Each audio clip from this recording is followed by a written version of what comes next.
আসসালামু আলাইকুম এভরিওয়ান। তো দেখতে পাচ্ছ এদিকে মুরগুলো পালাচ্ছে আর আমার মা আর আমি মুরগুলো ধরে নিচ্ছি, কারণ এটাকে জবাই করা হবে। তো মা জবাই করে নিয়ে চলে এসেছে, এটাকে এবার মা ছিলবে। তো মা মুরগিটা ছিলছে।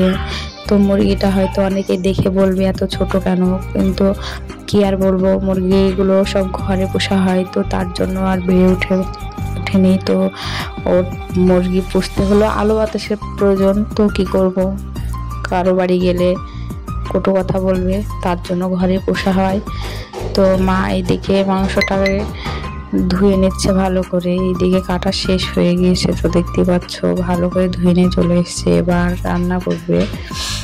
তো মায়ের বাড়ি থেকে আমি বাড়ি আসবো, তাই মা এসবগুলো রান্না করে দিচ্ছে, মাংস।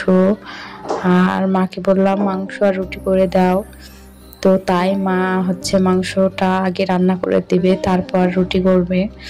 তো মাংসটা বেশ ভালোই হয়েছে, তো তোমরা দেখতে থাকো, এতটা ভালো হবে রান্নাটা, দেখে ভালোই লাগছে।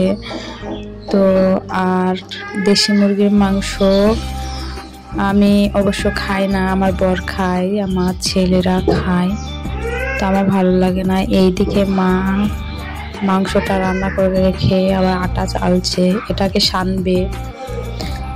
তো দেখতে থাকো। তো আটাটা সেনে গ্যাসে রুটি গড়িয়ে দেবে। তো আটা সানা হয়ে গিয়েছে, গ্যাসে রুটি গড়াচ্ছে। তো দেখতে পাচ্ছ গ্যাসেও খোলাতে রুটি গড়ানো হয়। তো মা ছোট ছোট করে রুটিগুলো গড়া যাচ্ছে, তো বেশ ভালো লাগছিল। তো সুন্দর ফুলবে, দেখো তোমরা, সুন্দর রুটিটা ফুলবে। কেউ কেউ বলে রুটি নাকি ফোলে না, কে বলে ফোলে না, দেখতে থাকো।